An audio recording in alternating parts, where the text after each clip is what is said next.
Okay, so let's see. Just getting everything, trying to get everything good to go. Testing, testing, one, two, three. Okay, so we're live, and hopefully you can see me on TikTok as well today, as YouTube, and well, Twitch is of course. But I actually need to go to Twitch really fast because I need to. Hold on one second.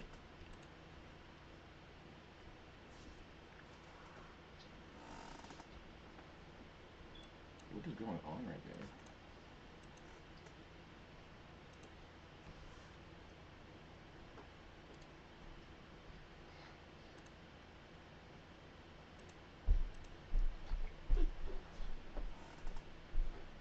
Hold on one second.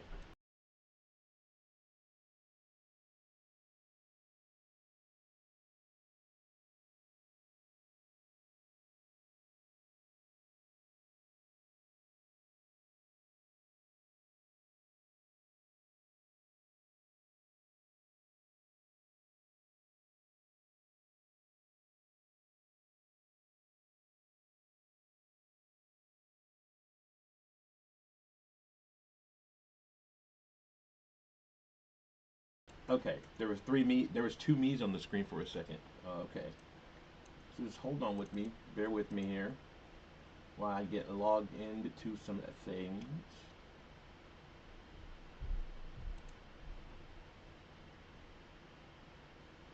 Hmm. All right, so welcome to the stream. It's Kid Ego Media, and I'm Z. And yesterday, I actually, well, 2 days ago, I put out a TikTok, and apparently, it went viral. I have a million views, 1.1 million views on my TikTok about Crunchyroll, which was just a side thing. Like I was just kind of like I just found it out, and I wasn't trying to make it like a definite thing. I was just saying that to be aware that the announcement's coming soon. And yeah, that shit blew up. Like it was really crazy, to be honest. Hold on one second, y'all. While I get logged in to my TikTok, because we're gonna watch this bad boy. So hold on one second. Also, I need to go to Twitch real fast. We really need to switch the name of this.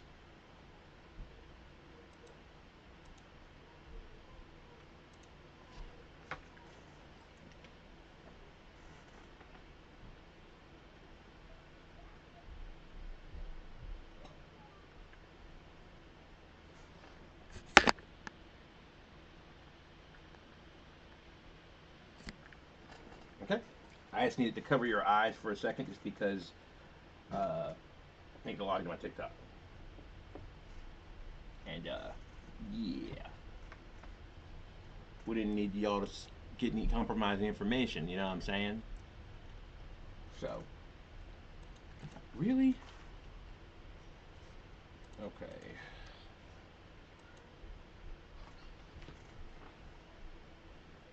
This is just going to ask me to go to the. We're just doing some updating stuff. The general fun,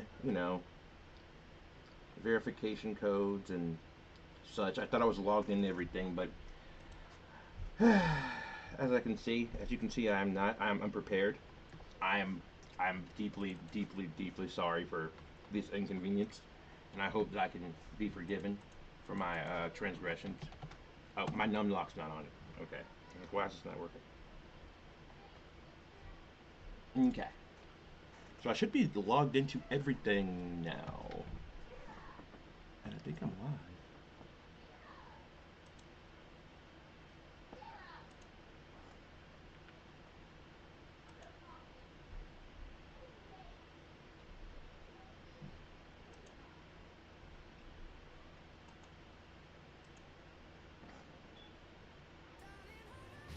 Nothing beats a Jet 2 holiday. Sorry about that.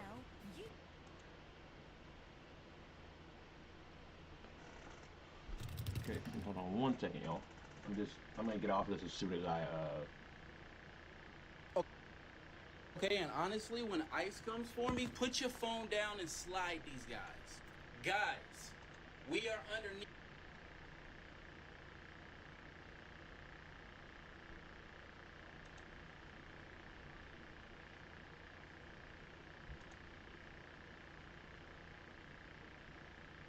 Yeah, Viking Hag. Hope you're doing well. Yeah, pretty much what ended up happening is I just made that random TikTok thing, and then it just kind of happened, you know. Uh, 1 second, I'm switching up everything on the Twitch title.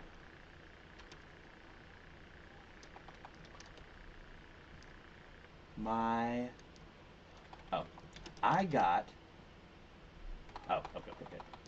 My TikTok video about Crunchyroll.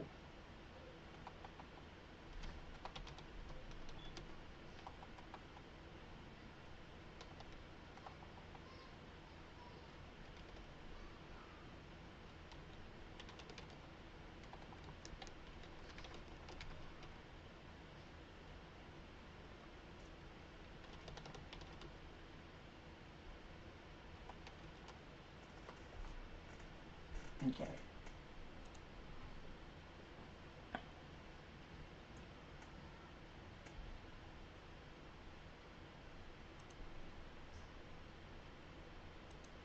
Hey everybody.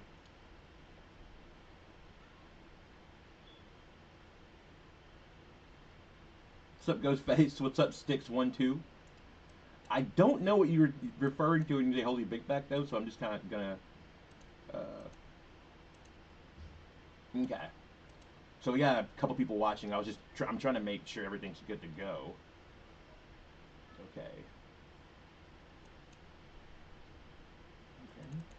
So here we go. All right. So, and I think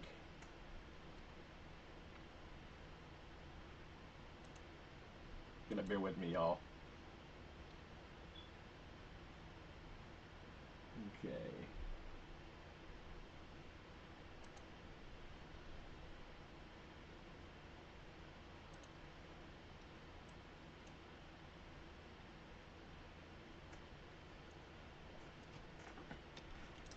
Okay.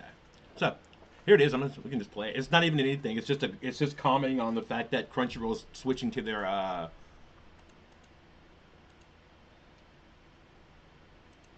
Crunchyroll is switching to a new software system about with Israel, and yeah, that's happening. And I just made a quick post about it, and it just went viral out of nowhere. Let me see. How do I get the sound? Come on. Israel. Not that deep. Not political in the slightest. I was also making fun of the Trash Taste situation. If y'all don't know about that, State of Israel. Not that deep. Not political in the slightest. So Crunchroll is about to announce a new partnership with the state of Israel. Not that deep. Not political in the slightest. nope, not political in the slightest.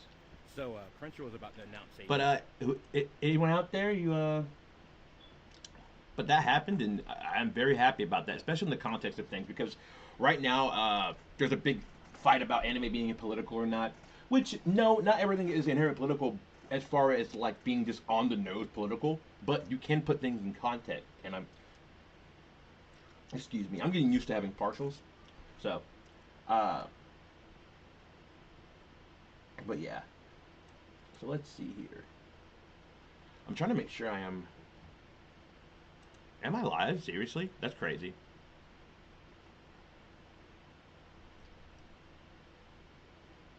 Let me see. I can look at myself real fast.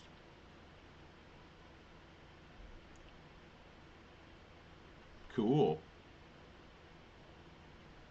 I'm live, boy. That's cool. I don't think I've ever been live on TikTok before.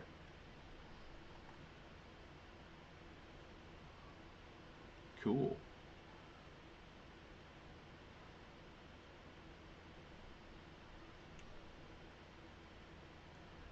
What's up, Menace Keys LLC? Welcome to the stream. I'm just I'm this is my first time live on TikTok, so I'm just looking to see what's going on here. What's going on, Cotton? Welcome to the stream, Colton. Sorry, I said Cotton. I'm so sorry. What's going on, Colton? Welcome to the stream. What's going on, Robert? Welcome to the stream. I will definitely be welcoming. We're gonna watch some. Let's see. I'm trying to see where my TikTok chats are because I don't want to be ignoring that. I might open. I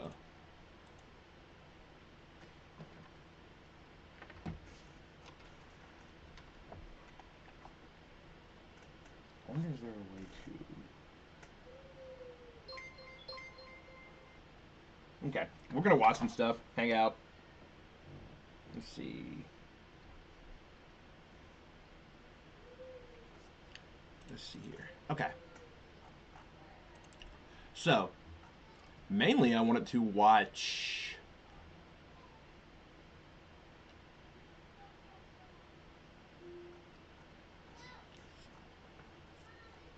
one of these videos, actually.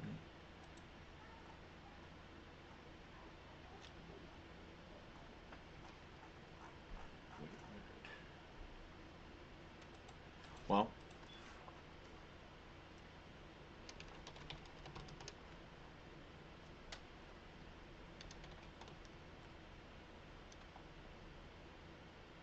okay, it's been a while. So, we're gonna watch an episode of this.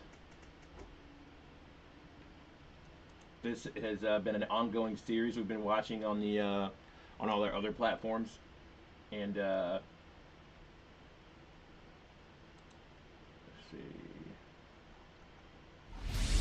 Japanese pop culture has influenced the entire world. And here in America, we're huge consumers and fans. From old school video games, manga, and anime like Pac-Man, Street Fighter, Dragon Ball, Sailor Moon, and Speed Racer, to modern trends like cosplay, goth-loli fashion, and kawaii. Many of us Americans have become Japanaholics. I'm Stu Levy, founder of Tokyo Pop. Yoroshiku.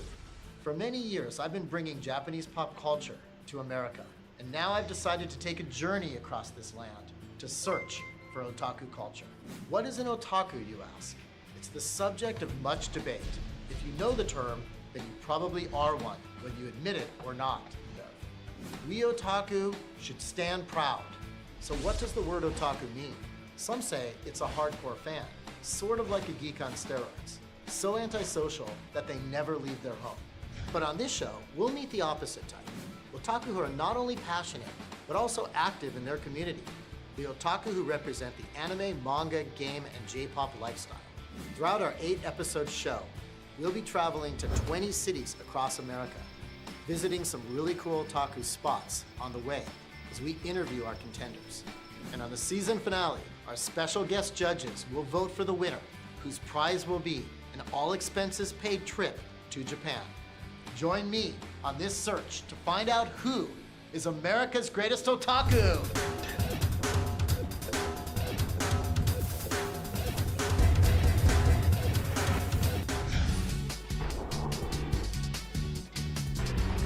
To find America's greatest otaku contenders, my plan was to rent a big bus and travel across America. It would be a lot of work zipping to 20 cities in the heat of summer. So I decided to recruit some apprentices. Really old. This is from 6 college students from across. If you don't know what Tokyo Pop is, they're popular for a lot of stuff like Chobits and just Triple X Holic, just a lot of different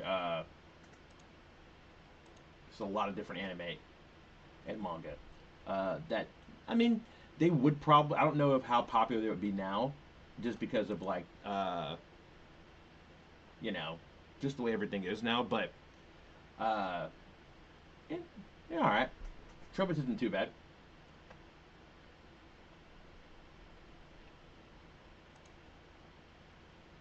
America who are into otaku culture. I auditioned hundreds of applicants who showed their videos and resumes online. Then I selected finalists who were interviewed extensively. From those finalists, I chose my 6 student apprentices. I call them the Otaku 6. Oh, this gets lame. Congratulations, you've been selected as one of the Otaku 6. I'm sorry. I can be professional. Oh, thanks so. High five, my. See the difference in like anime now? Like, this was when anime was like still just, you know, you get beat up for it. Now it's mainstream. You got people like, you know, complaining about it, but like, I don't know, man. Like, this is awesome. Friend is here. Thank you so much. Oh my god! Seriously? Don't forget to subscribe. Thank I'm on you TikTok so right much. now. I'm on Twitch. We're streaming Very on excited. I've been looking YouTube, forward to Twitch, this. God, TikTok I mean, right now. Counting down the And days. It's great that it's hopefully we get a finally Patreon here. up at some I was point. worried about kind of a culture shock when it came down to LA because this is actually my first time here in the West Coast. I'm actually not tired at all. I should have jet lag. It's been a very long trip, but I feel very good. I feel like it's pure adrenaline that's kind of keeping me going at this point. Born and raised Let's see in how Anchorage, weebs used to act Alaska. before they had Colorado shame. was my first like lower 48 experience. I'm getting the nice culture shock of LA.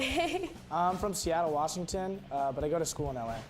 It's finding out that I could be on a road trip for anime and manga and have it for an internship, like I was sold right there. Anime and manga have been like such a big part of my lifestyle. I started making my own mangas, writing my own scripts, so I figured this would be a good opportunity to get further into the biz. That dude's a character for sure. Welcome, Otaku 6. Each of you were selected from hundreds of online applicants. I grew up in kind of a small town where like anime and manga, you know, wasn't really wasn't that big a part of it. And so, you know, I'm hoping to show people, like I did back home, like, you know, it's not weird, it's really cool and fun. 6 is a bit of a theme on this show. You're the Otaku 6, and we've identified 6 qualities that make a truly great otaku. When I think of otaku, I think of someone who's very like socially awkward, someone who doesn't really look that, someone who isn't very physically attractive, to put it bluntly.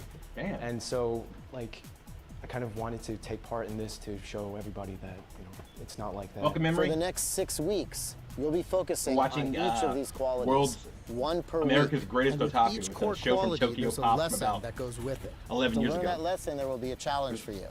It's kind of a Can anybody guess? Show's kind of what a- the 6 This show is kind of a time capsule in in how anime fandom in the stan culture has changed, or not so much, depending on what you core think. qualities are? I don't know. Well, we'll all be learning together while we search for him or her. I'm just really excited to meet anime and manga fans from around the United States. You'll work together with me this week to discover otaku culture. But from next week, you guys are on your own. Things I'm looking forward to is definitely to travel and definitely to Exactly. seeing how anime has influenced like America as a whole. It's getting to see more people quite like myself.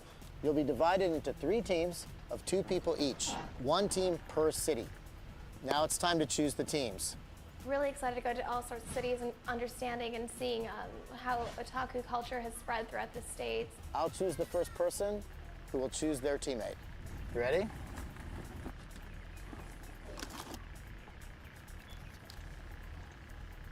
Mira.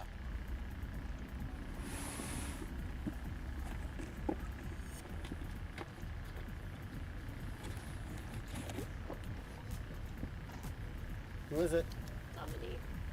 Dominique. Congratulations. You guys are a team. All right, so this will be for team 2. And of course, once you know team 2, you'll automatically know team 3. Diana.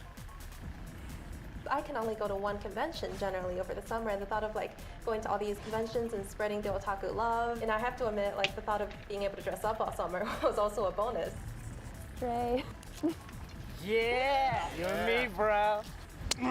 That's it. We're done with our initiation. We're going to move on out across America, 20 cities, 8 weeks. We're going to find America's greatest otaku. Do it. Yeah. All right. We're gonna go to episode 2.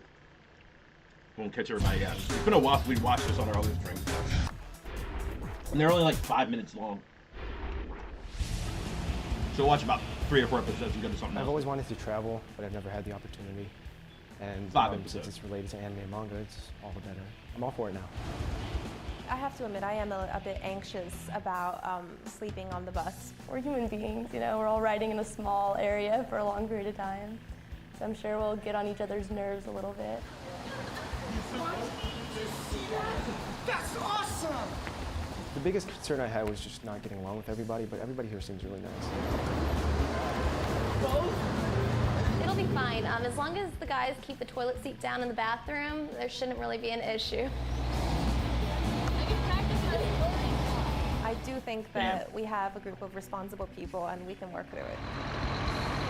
Well, I have a fiance, so I'm definitely gonna just try to keep friendships on a very mutual level.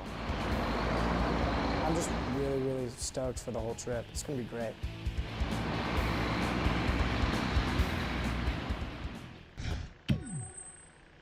All right, we're going to Los Angeles. Let's see what's going on here. Bye-bye.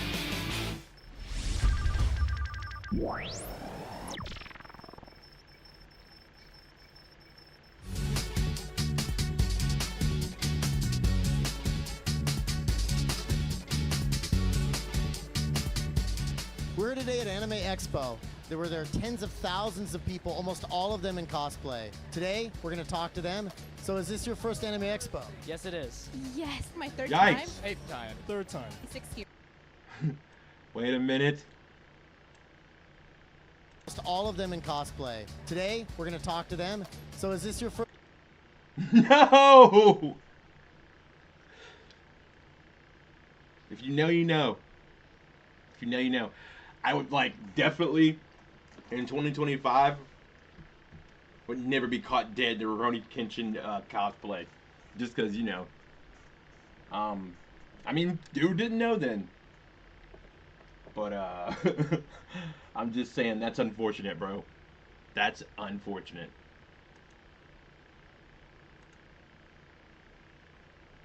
First Anime Expo. Yes, it is. Yes, my third time. 8th time. 3rd time. 6th year. 6th. 6th year in a row. What's the most interesting thing you've seen at this Anime Expo? Cosplays. Games? Panels. Probably all the voice acting workshops. I love the buying stuff part. Do you often dress up? I am cosplaying as Misty from Pokemon, This is Monster Hunter. I do my own cosplay and everything. and I like to think of myself as a more classy man-fan. Would you consider yourself an otaku? Yes. Yeah. Yes. Absolutely. Hell yeah. Absolutely. One of the old-time otakus. Yes, yes, yes, and... These people ran. I mean, not ran. They walked so we could run. Like that is what I'm getting from this. You know what I'm saying? Like, let me see. Let me turn the video down just a little bit. Yes. It's sharing culture. It's everything. I love meeting new people. Thank you very much. Have a good rest Make sure you of your hit that day at like Anime button. Expo. Follow. So we're here with Ryan Tumaliwan.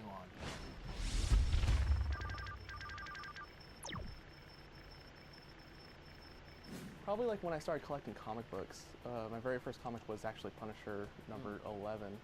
It just felt natural to go from comics to toys to anime. Throughout your entire collection, you've got 10 to 20,000 items. Yeah. Jesus about- Christ. I could probably buy like a huge mansion with all the stuff that I could, if I were to sell everything. That's not gonna happen though. There was like this saying in Genshiken about this, there's like souls in everything. I guess it's like a primitive culture religion, and that's kind of like what I think. It's like, oh, Princess Leia here has a soul. Some of the hardest stuff I was able to find was a Sailor Moon figure.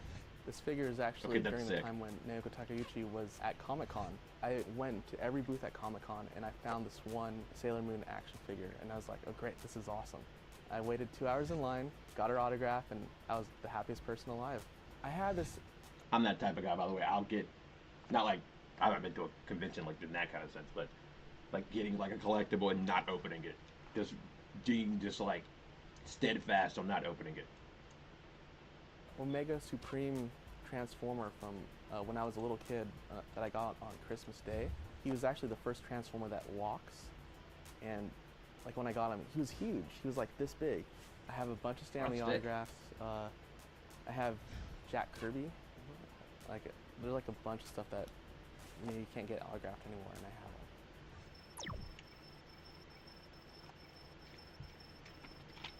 I've worked on stuff like brats, like dolls. I usually do like a lot of dolls, Rainbow Bright, Tinkerbell, and on the boys' side, I did some stuff for Naruto for Mattel. I like get toys for reference usually, and then like inspiration. To me, it's less of a toy and it's more of like a modern art piece. Have you ever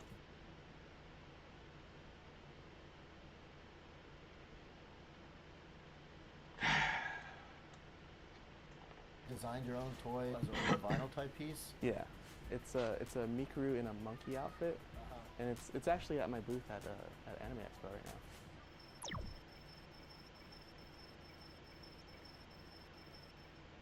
Well, I've always been a creator, I guess, like an artist. My family is mostly artists. All the influence from manga and all the visual That's really good. influence, like, actually made me kind of go through that route. I mean, I've always wanted to become a comic book artist. I usually just come up with a story and I would draw it, and since I do come from an art school, I have a lot of art friends. I would bring some of them in. Make sure you and share the they would live. help me out, like with say coloring or like logo design. I created this comic called At the Blade of Dawn, and that's actually one of them. The other one I created is Congoers, which is for an anime podcast on the East Coast. Okay, never heard of that. Ryan, is he America's greatest otaku? Is someone else America's greatest otaku? That's what we will see over the next few weeks. And that dude was pretty big otaku with his questionable figurines.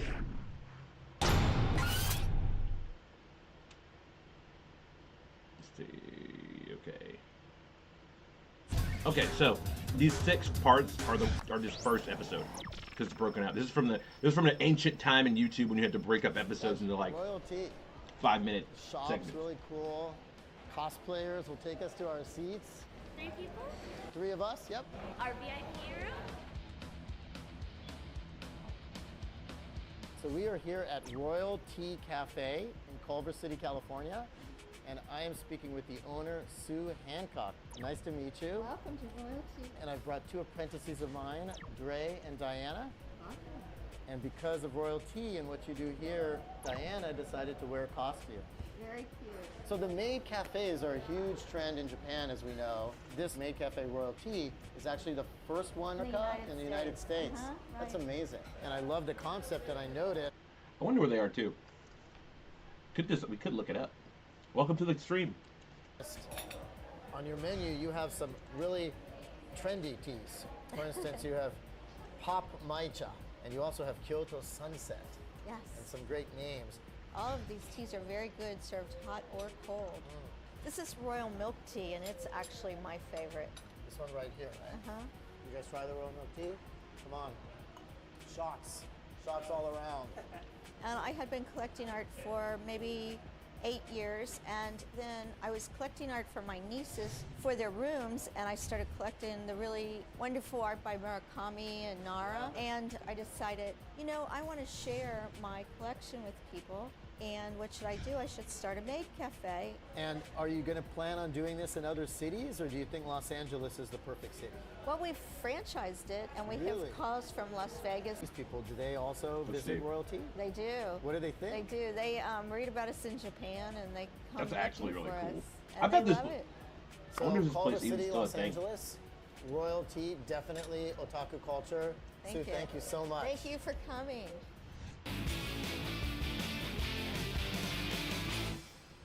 I am here with Christine Choi.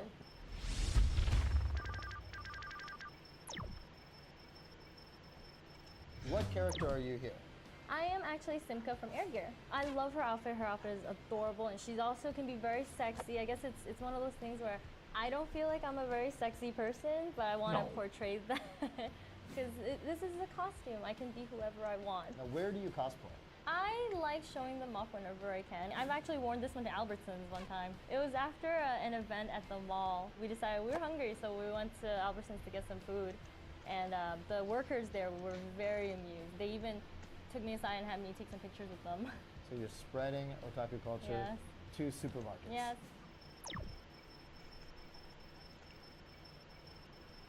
I usually go to the local Joann's fabric store down the street, and I feel around the different types of fabric that I could work with. Like her cuffs do this little puffy thing. I'm like the cotton probably works a lot Welcome to better the than stream. something, say, stiffer. What about the goggles? Is this also something looks like that? We're watching America's yes, Greatest I Otaku bought goggles from and 10 years I had ago. to paint them and tint them in the correct color for the character. I also made the hat. These pants are fabulous. You've got different pieces of paper that you've glued on and this kind of thing. This has been painted directly onto the fabric, Yes. is that right? Actually, I used acrylics. Fabric paint started soaking in, and painting it seemed to work very well, and I did want the color This dude's a weirdo. to be more vibrant and more saturated. And what about the shoes? The shoes I bought go-go boots, and I painted on the different stripes. Oh, wow. This is Yui from Keon, and it's just a really pretty dress that she has. These little beads. Ping pong balls. Ping pong yes, balls? I spray painted and put it on fishing wire. My first cosplay was actually Rukia. I did Rukia and Orihime with my best friend. That's pretty cool. Recently, I've done a costume. The newest one is Lebro from Final Fantasy 13. In the past, I've done Rock Haruhi. Her rock outfit is adorable, so I've done that costume along with her school uniform.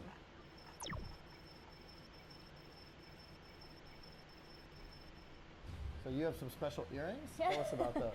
I took a little flash drive reader in different colors, and I actually stringed them into earrings that I can wear on my ear. They're actually micro SD cards, so with the reader, I can constantly be swapping in and out the memory as well. So you have the actual data in your earrings? Yes, because I do have some breaks pretty cool. between classes. And what am I gonna do? I'm gonna watch the latest episode of anime that I have carrying around on my ear. It's funny because. Dude, that's like crazy because like now you just be like, I'm gonna look at my phone. You know, I'm gonna look at my phone. Back then you had to go through so many trials and tribulations to get like a portable piece of anime media.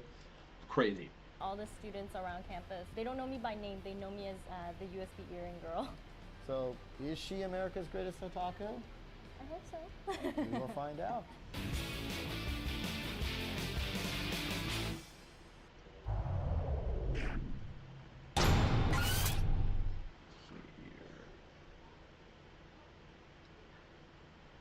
All right, let's see.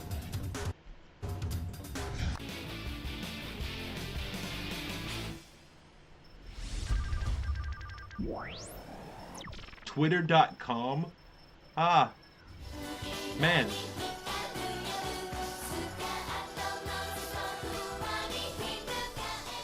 America's Greatest Otaku, here we are interviewing Erina Mano, who is actually a hot up-and-coming J-pop idol, and we're lucky to have her here in Los Angeles. She's here doing a concert. She's also promoting her film, so we're lucky to have a few minutes with her. よろしくお願いします。お願いします。今回ロサンゼルスに来てからなんていうんですか、すごい私のことを知ってくださってる方がたくさんいて嬉しかったです。もう今日はライブやったんですか？やりました。歌が日本語だったんでみんな分かってくれるかなと思ったんですけど、なんか一緒に踊ってくれたりとか、すごい嬉しかったです。今回もニューヨークから来てくださった方もいたりして嬉しかったので、そうですね、また日本帰りたくないけど日本帰って Hi, Rudy Hickle. How you doing, man? What's going on, Rudy? 頑張ります。はい。 Hope you're doing well, man. なかなか皆さんとお会いすることはないですけど、ツイッターをやってるので、ぜひそっちでも皆さんと交流を取れたらなと思っていますので、これからもよろしくお願いします。エリナ_マノでやってます。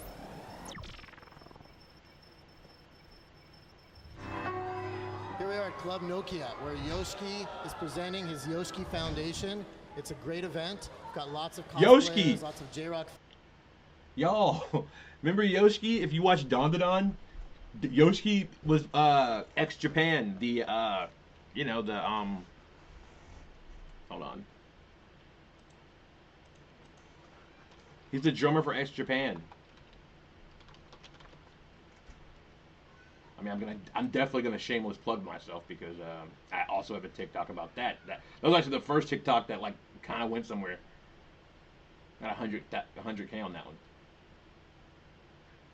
And if you are just joining, tonight's a celebration stream. I'm just celebrating the fact that I got a 1 million view TikTok out of nowhere, and yeah, thank you for everyone who's joined and followed and just supporting the channel. That's awesome. We're available on TikTok. We're streaming on TikTok right now, Twitch, YouTube, and gonna try to start doing more Patreon stuff. But for the moment, let's see.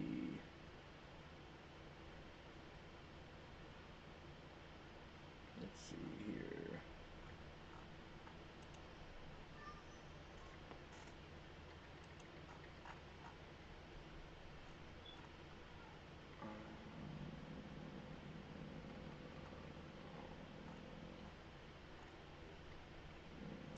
Okay, right here. The Don Don anime could be facing legal trouble because of last week's episode. Last week, the series featured fictional band Hayashi. No, come back. No, I don't want to know about the Gundam franchise. I'm looking for... Hold on. I'm trying to put this in context. This is hilarious. That the Yoshiki just gets... It's just everywhere now.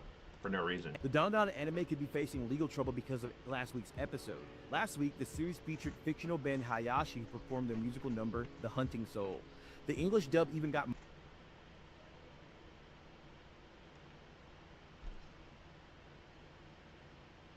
and Hayashi who performed their musical number, The Hunting Soul. The English dub even got...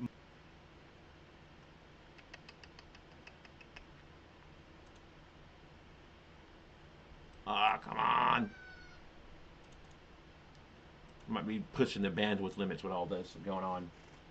But Yoshiki, it was part of the band that Sony that this was covering pretty much.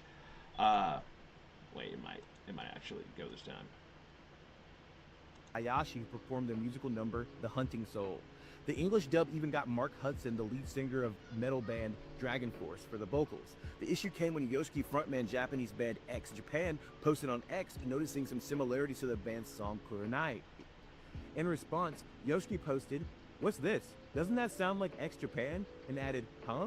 I don't know anything about this. Is this okay? My dear fans." This dude like totally threw like fuel on the fire just because Don Don was getting like attacked left and right because like Don Don's like it's pretty much a bunch of memes, to be honest. Like it's literally memes. Like, please tell me what's going on. He was expressing his bewilderment and also revealed it would have been nice if the production team had at least given me a heads up. Noting that his staff had urgently contacted him. Yoshiki also expressed that when he first heard it, he had thought that it was amusing, but after being contacted by lawyers, he added his best to ask all parties in advance. Yoshiki took the X one last time with a better understanding of the ongoing situation. Since this involves a song managed by Sony Music Publishing, it seems a discussion will soon be held among the relevant parties. I'm an anime fan myself and enjoy works like this, so I hope this moves in a more positive direction. So it seems like this is more of an issue with copyright infringement, even though the band is doing a parody. Now, hopefully this is something that is resolved because Japan is notorious for not having fair use laws. Even parodies, or in this case, homages, are tolerated and at any time can come under scrutiny. Anyway, I think this is a case of corporations flexing their muscle and power for no reason. I mean, the band X is fine with their intellectual material being covered, or in this case, parodied, but Sony seems to be the...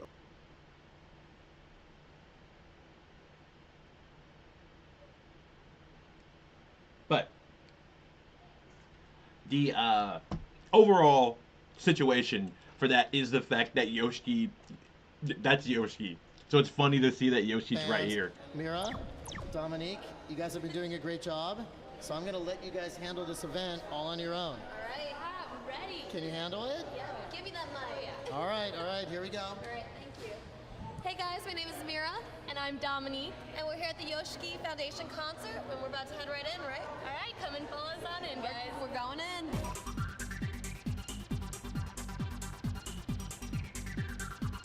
So tell us why you're here today. Oh, we're here to promote and see Yoshiki. And how excited are you? I am so excited. When I found out, I was hyperventilating, ready to cry. Yoshiki! See, I doubt that this energy is still there for Yoshiki. This is why he had to sue for him and Sony went after Don Don. That was like the only relevance that this band has anymore for the most part.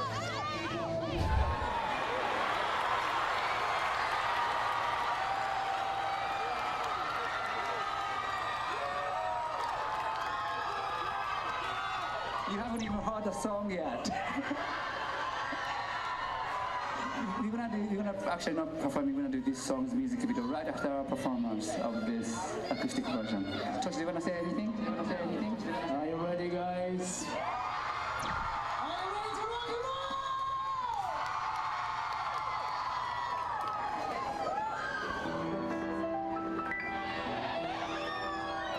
Song is called IV.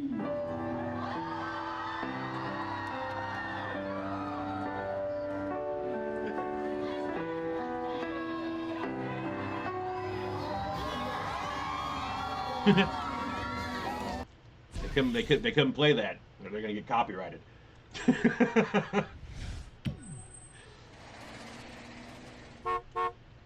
They're going to San Francisco now. Let's see what's going on here.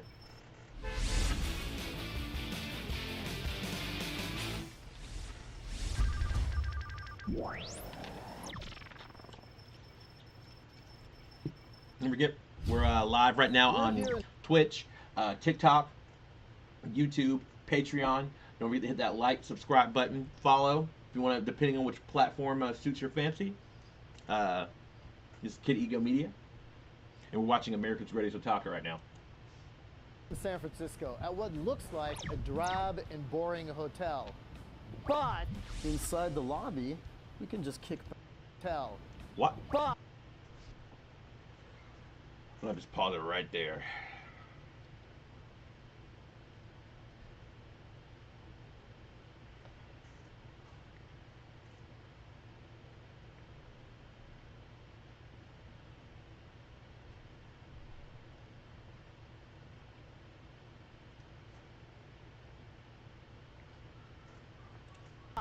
inside the lobby, we can just kick back and watch anime. How awesome is that? We're in Japantown, San Francisco, the Hotel Tomo, where they've come up with a brand new concept, the Otaku Hotel. At Hotel Tomo, we already saw how amazing the lobby is, but even the rooms have very funky concepts, like this one, the Mecha Room. In each room, you can do different things. And hey, you guys, what is going on with this? Sorry, we're just playing video games. Video games, where'd you get these? They're just in the room. They're in the room? So it's like part of the concept? Yeah. Sweet, I'm in.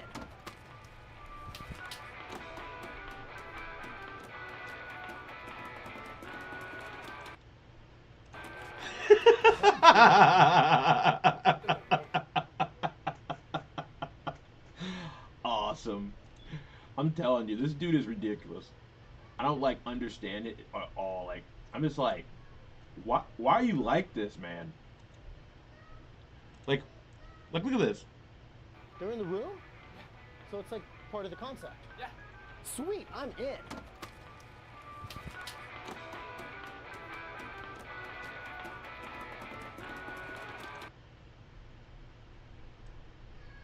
I'm just gonna move this right here just a little bit for the vertical people, so you can see it on the vertical. I know it's a little bit hard, but look at this. Why? Why would you? This dude is.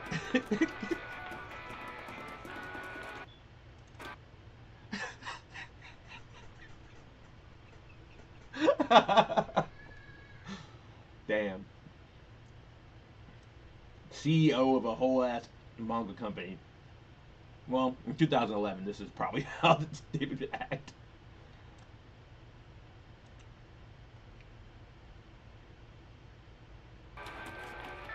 I'm here with Joe Eckloff, the manager at the Hotel Tomo, which is adorable, as we've been finding out so far. Hotel Tomo is the best Western and Shorterview hotel that would attract people here to Japantown, and ours is renovated in a more modern day style of Japan. Shonen Jumps. Anime. I used to have a subscription to that. Like I had but Shonen Jump used to be like a thing, the North American version, the monthly. That was like one of the best points in time, like to be an anime fan. Like just because like Naruto was in it, Shaman King, One Piece, and they started like getting the actual IP for the anime too at the same time. It just was like that's when it all really felt like it was starting to come together for like being a manga and anime fan, and like I'll never forget that. Had a subscription, and that's like that magazine is why we have like the manga we do today. Like you see Shonen Jump on the side of things, or SJ or Shonen Jump Plus. That's why we have that. So it's like very cool that that's to see that. And manga fashion, depicting a little bit of street fashion as well. For the Mecha Suite, we've had everything in there, from a bachelor party where they were playing racing games, and then it connects with the guest room, so you can then spend the night as well. And that's where we are right now, in the guest room that's connected to the Mecha Suite. So this pretty artwork, sick. every room has amazing artwork on it. All the artwork here in the hotel, from wall murals to the ceiling, is from an artist. His name is Heisuke Kitazawa. He created this for us. I think it speaks to everyone who's young at heart. The name Tomo means friend, of course. How did you guys come up with that name? We actually held a contest when we renovated the hotel. So who was participating in this contest? Everyone in the neighborhood. We, rallied and welcomed any kind of suggestion, and it just seemed to speak to us. It was a short name. It was something we could all relate to, and Come to Stay with a Friend just seemed to fit the concept. Sure. So anime and manga fans, have they ever stayed in the hotel? I would say yes. Some of the appreciation we've had at the hotel is they've actually pretty drawn cool. pictures when they've stayed here, and they've had a Really? really fun, awesome time. We put them up in the lobby. The only sad thing is, like, I wonder if any of these things are, if they were just like a little too early for their time, because a lot of these things would, a lot of these concepts would blow up so hardcore nowadays. Like, I have no doubt that an anime hotel like franchise would like take off now. Thanks, Joe. Thank you, Stu. Really appreciate it.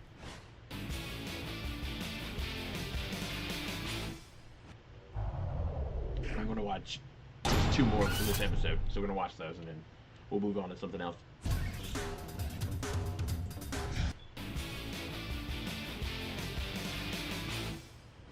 We are here in San Francisco meeting our America's Greatest Otaku candidate, Gina Gallego. This horrible quality. So what got you into otaku culture? Probably Sailor Moon. It was on TV, and I'd go home and watch it, and I thought it was the greatest thing ever. And I started Sam, welcome. titles, and I went, Garden of Thoughts, welcome. That, and starting buying figures and things like that. Then after that, I started working so I could afford more things. So that escalated to like figures and dolls. So do you consider that you have had an addiction? I can't say it's an addiction. I mean, maybe some will, but I think, I think it's a lifestyle, being, an otaku, appreciating the art. Put it the same as like people who collect paintings or sculptures. I mean, I don't see the difference in that. How many items overall would you guess that you've collected over the years? A lot. Any idea? I have to say in space, but Damn. probably I could fill this whole area. What about financially? If you can't put in a number of items. I could buy a house. You think you could buy a Jesus. house? Or at least a pretty good down payment, I would say. I mean, I've been collecting since I was 12. It's like 15 years, so it's pretty crazy. On average, I probably spend $1,000 on anime-related stuff. Dude, they have to have like In a month, on average. insane What's amounts the of most you've ever spent on anime stuff now. That's tough. Maybe the dolls for now, because I mean, they're crazy. They're like $1,000. These little dolls here that I love? Yeah. So this doll here, it's just... Bro. Watch I break. Bro, why are you like this, man? Like, why? Why are you like this? Like, why? What's wrong with this dude? He just like picks up this girl. Like, who does that?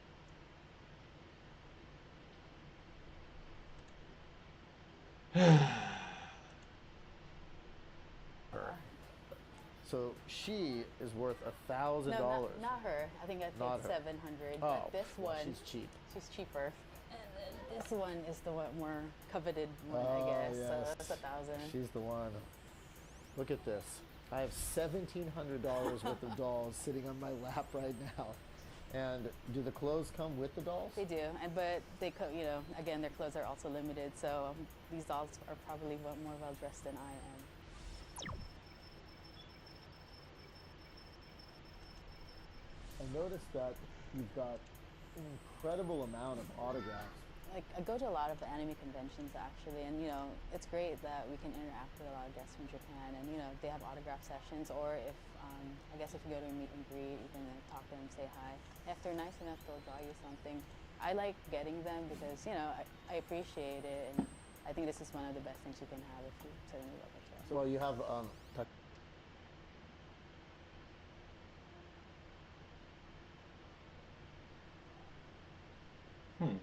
What happened? What's going on? Takuchinalco, Yeah, right? Sailor Moon, gotta get that, and it's one of my favorite shows. I have Clamp as well. Oh, you do? Yeah. All four? All four. That's cool. And I guess for Cardcaptor Sakura, that's a script signed by all the main seiyuu. That's awesome. There's a lot of Sailor Moon. That's how you know, like these are like OGs. They're all like bringing up Sailor Moon. Someone who collects, but you also involved in the actual community itself. Yeah, actually, I was a member. I went to UC Berkeley, so I was a member of the anime club there, and you know, we actually had put on a convention. Now you also have lived in Japan, right? Yes. Before you went to Japan, you know, you were into it, and then afterwards you got into it again even more. Yeah. Did you have a different perspective on things? Yeah, certainly, because you know, you're there. You know, I kind of appreciate more what goes into it. Now I'm kind of like, I gotta support anime more in money. Maybe that's why I buy so much, because the animators themselves don't make a lot of money out of the product. So Gina, you obviously are hardcore otaku. I am. Do you think that you are America's greatest otaku? Definitely. I mean, I'd like to see somebody who can beat me. Damn, she was like, bring it. We're here in San Francisco. Welcome, Pixel Garden. Art Hey. Museum. We get to interview today the director of the museum, Summerlee Cashier. Hi. Today we have Team SNS. Okay, I thought it was Stephen Demon and Slayer. Sully. No, it wasn't And Demon I'm Slayer. actually going to let them, for the first time, do their own interview. How did the Cartoon Art Museum get started? The museum was started in 1984 by a group of collectors. They had been collecting artwork, but they thought, well, we need some place to put it. You know, where can people actually see this artwork? So they actually formed a nonprofit museum. The collection has over 6,000 pieces in the collection. Jesus Christ. There are larger collections of cartoon art, so we just deal more with exhibiting and not as much with the, you know, the storage, because there's a lot of artwork out there. What exactly do you exhibit at your museum? Just last year, we did an exhibit of Coraline, which we had the stop motion, the puppets, and all the artwork, the pre-production stuff. We just had an exhibit of Batman that featured some Japanese Batman. The Japanese licensed the Batman character in the 1960s from DC, and so they actually created their own Batman with their own artist and their own writer. Jiro Kawada was the artist, and we had some of the original artwork here, and it's been produced as a book and translated into English, so it's now available in the United States, but it's for the first time that this kind of artwork has actually been available in the United States, so we're kind of proud to be able to offer that. We did Drawing the Sword, which is a traveling exhibit we had last year of representations of samurai in manga and anime, but it goes back to the old ukiyo-e prints that they did and the representations there and how that translated. There are some cynical people out there who say that cartoons can't be art. What would you say to those people? That's pretty much what we're here for.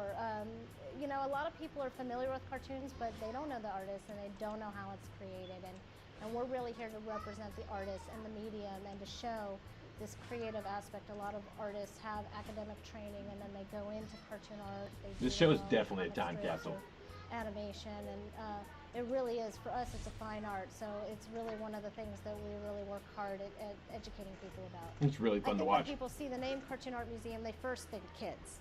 But then when you come in and you see it, you realize that cartoons affect all of us and all of our lives, and we're all touched by them. You know, most people know either Disney or Peanuts, you know, but there's a whole world of cartoon art that for all different kinds of people, and hopefully we represent them all pretty evenly.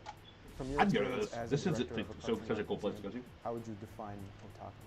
The straightforward definition I've heard is sort of just a geek or a nerd, you know, so, but there's also a sort of a derogatory meaning of otaku, sort of a shut-in, and so. Back in the day, otaku was used more of an insult than it is now.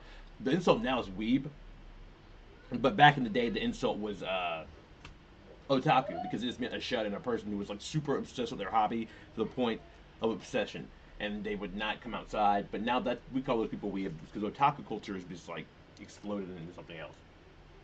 So You know, I think the modernized word is sort of more towards the geek and the nerd and less towards the shut-in. And I think all of us have a little bit of otaku in us, basically. You can't help Indeed. it. Some of them, you know, push it down, and others of us let it flourish. And, you know, yeah, I'm I definitely think that she is a nerd. totally right. Yeah, we have one more episode of this, or part of this episode, and we'll move on.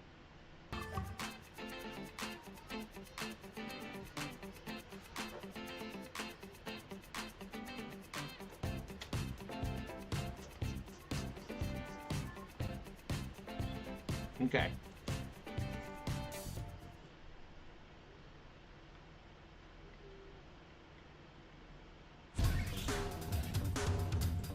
I'm here with a San Francisco America's Greatest Otaku candidate, Elizabeth Schweitzer.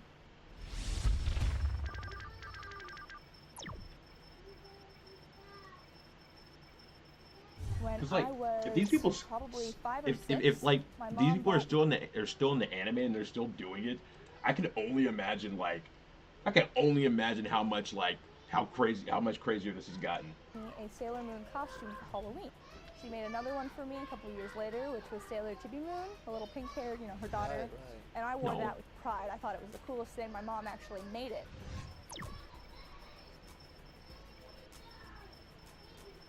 The first costume that I attempted to make on my own was a little bit after my mother made me a couple.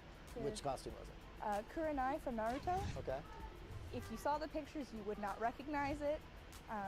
So I spent the next year trying to learn my way around the sewing machine. I made some clothes just for myself. And the finished product is this, actually. This is impressive. It's a night elf Dude, when I from World break of this shit. Warcraft. It's got cords sewn on by hand. I did this skit at WonderCon, and I got the Best Presentation Award for it. So how many costumes since that time have you made? Oh boy. I'd say upwards of 20. Really? Dude, that's Just crazy. 3 years. Wow, so you're literally making costume like every 2 months. Pretty much. It looks like you've got a few over here. Oh yes. Here's another example of my early work. It's actually part of the bodysuit that I used for Sango from Inuyasha. This was the first costume I actually ever won a craftsmanship award for. And I know it's really simple, but This looks it's like just like really a sturdy. real dress. Yeah, that's what they said. They thought I'd bought it. So what costume is It's a this? real This is dress. That's like Asuna so from insulting. Evangelion. Oh, really? She wore this? Yeah, the first time she shows up, she's, you know, up on the boat and she's yelling at everyone. Her Haha, someone's on a real weeb. skirt flies up. That's this one. The yellow heart is the symbol of prayer or pine. I practiced that stuff in the mirror. Really good. So tell us about this costume. This is a costume of pure pine from Fresh Pretty Cure. I'm crazy about attention to detail, so in order to cover all my bases, I made it. And you've got the wand. Which is also homemade. And your hair is different. That's crazy, dude. It's a wig. This is a wig, and so was the other one. This one used to be platinum blonde. And Wow. the character's got like an orangey yellow hair, and I wanted it to look pretty natural. So I took ink, mixed it with alcohol, diluted that with water, sprayed it onto the wig and the Jesus Christ. piece, which is actually a clip-on, which was a different blonde. So I had to dye them to match.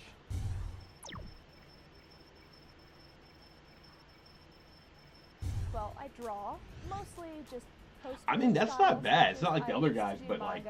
But I found that I am not the most talented writer, so until I find somebody whose writing is compatible with my art, I'm just gonna hold off on that. I've got the skills for it, I just don't have the stories or the concepts yet. Oh God. I do sing. I'm actually part of a non-profit singing group that's based in Japantown. Can you sing a little for us here? Yeah. Yeah? What are you looking for? Can you Sailor Moon? Sailor How about- Moon? Yeah. ごめんね素直じゃなくて夢の中なら言える飛行隊の足音ずんで今すぐ会いたいよ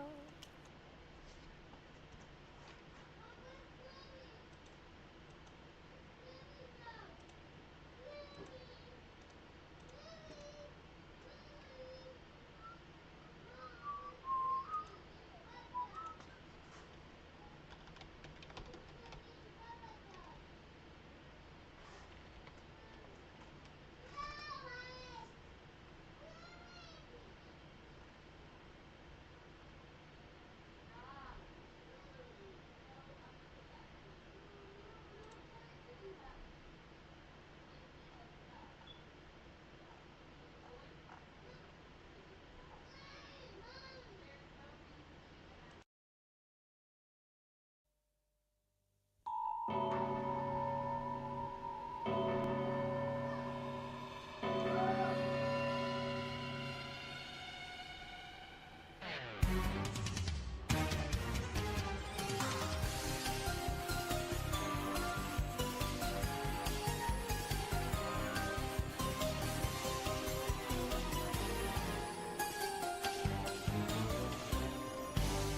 midnight. Nice.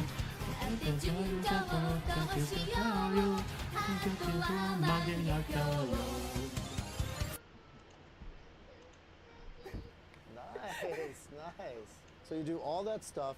Do you think that you're America's greatest otaku? I don't think it, I know it. So you know you're America's greatest otaku. Absolutely. Guys, what do you think? Elizabeth Schweitzer? Nice job. San Francisco? Possible America's greatest otaku? We'll find out.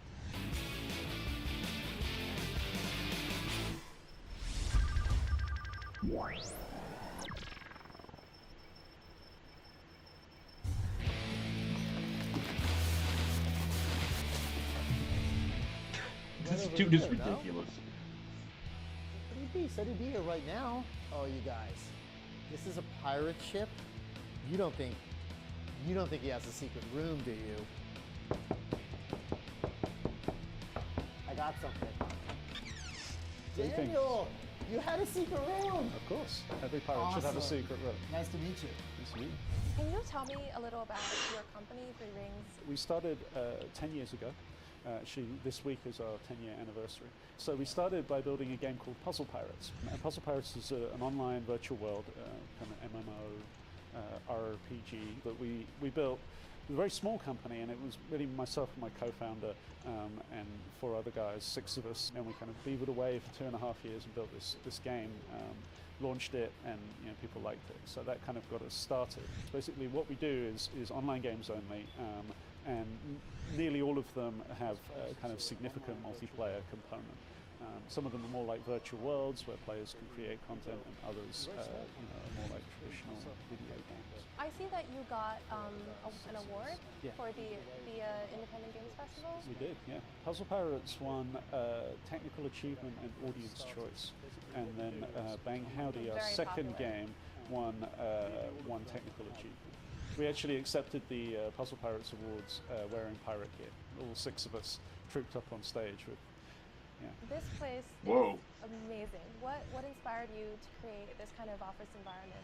When we moved in here, the back room here was completely empty, and we were getting a bit big, and we were going to have to send people into the back room, and they were going to be sad. And just at that moment, a friend of mine dropped me an email. He said, "Hey, I love your new game." And they were going to be sad. And by the way, my wife and I are starting a new business, and we bought this robot. And you feed the robot a piece of plywood and a vector art file, and it chops it out. And so we can make things, all kinds of crazy things that you can, basically anything you can imagine, we can kind of make it. And I said, well, this is great, Jeffrey. Let's talk about what we can do. And so Jeffrey and Gillian came in. Most of what you see is actually made out of plywood. The name of the company that did it was BecauseWeCan.org. And one final question, would you consider yourself an otaku? Yeah, pretty much all of these guys are, they're super motivated by what they do. They're really excited by making games. They're really excited by playing them, and so on. So we share that, and in that sense, we're all otaku. Thank you. It has been such a pleasure. Thank you for coming by. Thank you very much. Daniel, thanks. Thank you.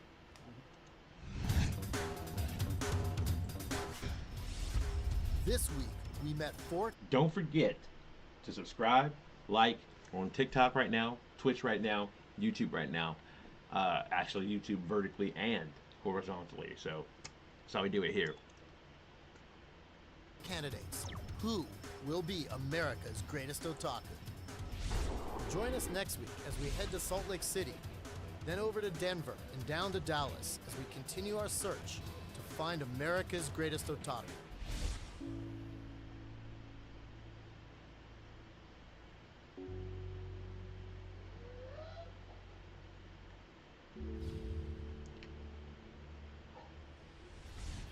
Oh, you guys beat?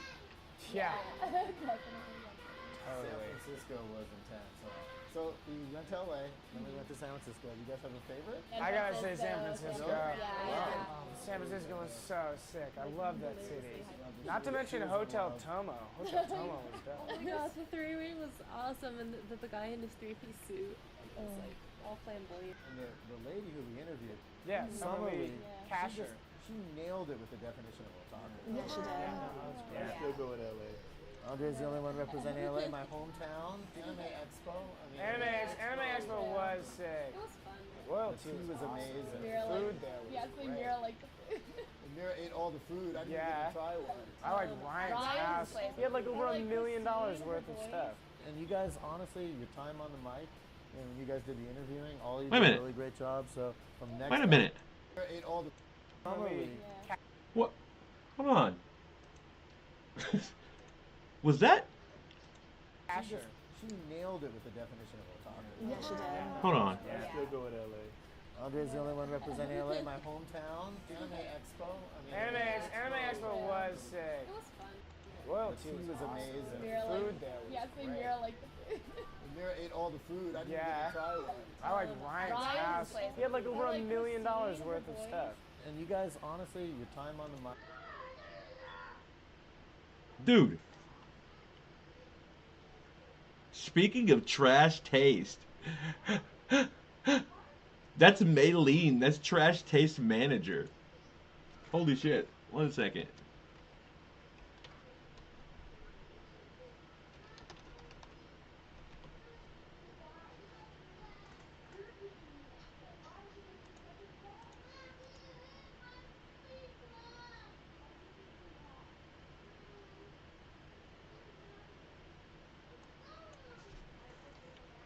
Yeah, that's Maylene Tran.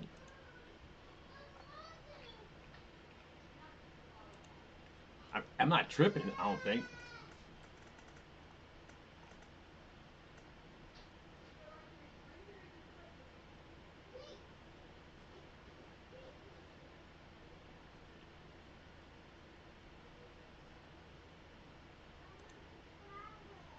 Like, that's Maylene. I know. I've seen her like a couple times from the show when we used to watch Trash Taste before I realized they were just a bunch of weirdos and grifters. Hold on. It's Maylene. Anyway, that's her. That's Maylene. And you guys did the interviewing. All you did a really great job. So from next episode on, next week, you guys, I'm just going to leave it to you, and you guys are going to handle the segments. We're going east. Sweet. So let's get a good We're night's going east, sleep. bruh. We're going to wake up early and hit the road. Sounds good. Thanks for watching this week, and we'll see you next week. Okay. What's up for the next religion? I wanted to watch, there is a thing I didn't want to watch. And my plan from now on is, like, I'm going to try to start getting up in the morning so I can just, like, cover stuff for, like a couple hours during the week. Probably, like, on, Thursdays, Fridays, and maybe Saturdays, I think. I think those will be good days to try to stream and get up. With that, now comes the hard part, actually getting up. So, yeah. Let's see what else do we have here.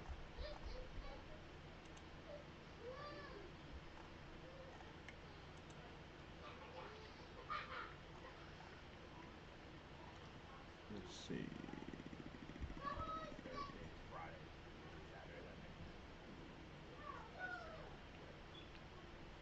With that, now comes the hard part, actually getting up.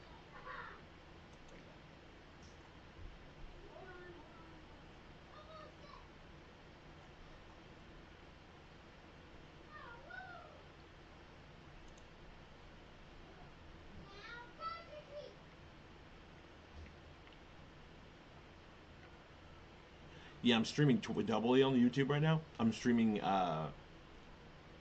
with the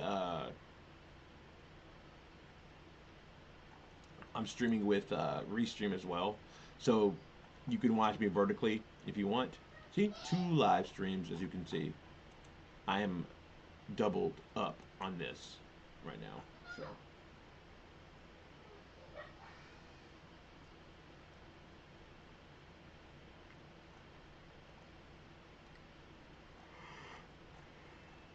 Let's see.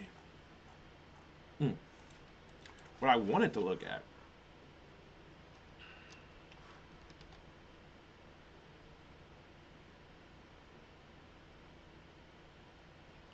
was this video.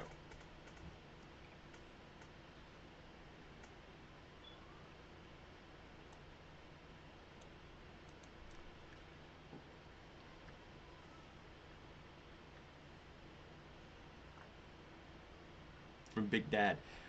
It's just talking about how, like, you know, a lot of the people out there want to act like before you step on it. And it's a lot of the people out there want to act like they, you know, would support Luffy, but in reality, the concept Luffy would not even want to deal with them because they're such cowards, we see Sanji especially in the face of what's going on we in see the world Alabasta today. break into a civil war due to water scarcity. We see people picking through garbage for table scraps in the Gray Terminal, the landfill outside the wealthy Goa Kingdom. We see where he feels hungry for the first time in his life.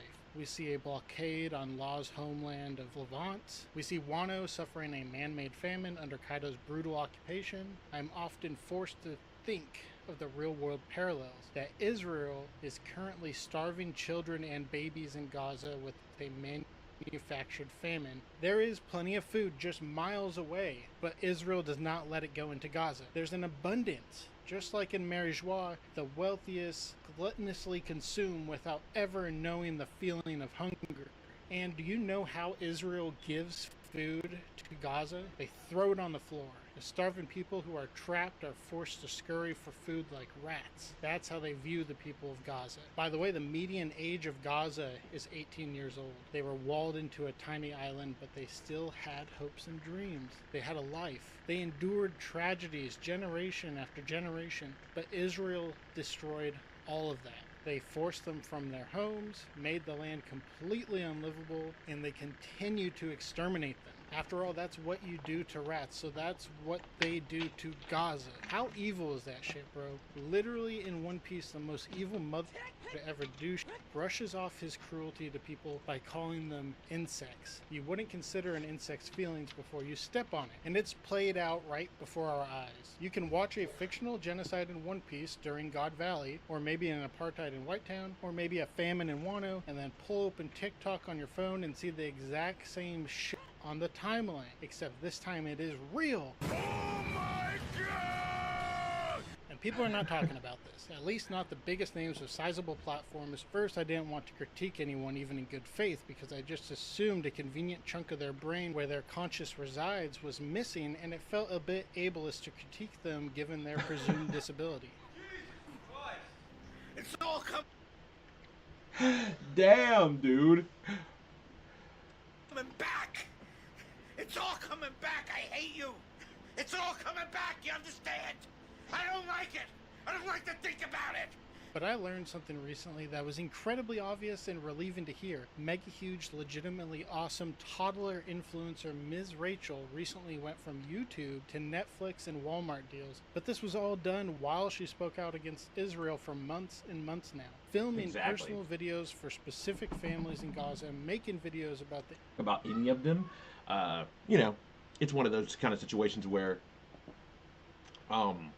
it's frustrating. You don't see, and especially when some of the top creators aren't doing anything about it, or even saying anything, or even just, you know, giving a nod or anything. It's weird. It's kind of gross. Injured and starving children in Gaza and holding through a whirlwind of anti-Semitism critiques when it was not as easy to speak out.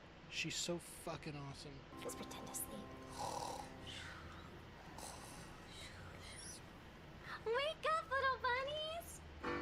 Skip, little bunnies, skip, skip, skip, skip, little bunnies, skip. I'm gonna pause it 1 second. I'll be right back. But while I'll be right back, because I want to watch this. This is awesome. I'm gonna put on a trash taste video. And for those who don't know, I have a YouTube video. If you're watching from anywhere else other than YouTube, youtube.com/kidego is my username.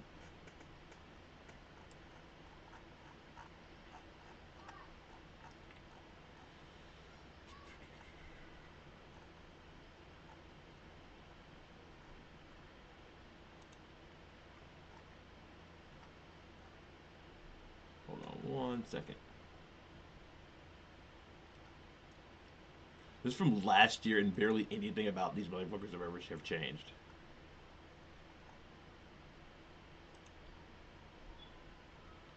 I'll be right back. For a while, and I just want to, you know.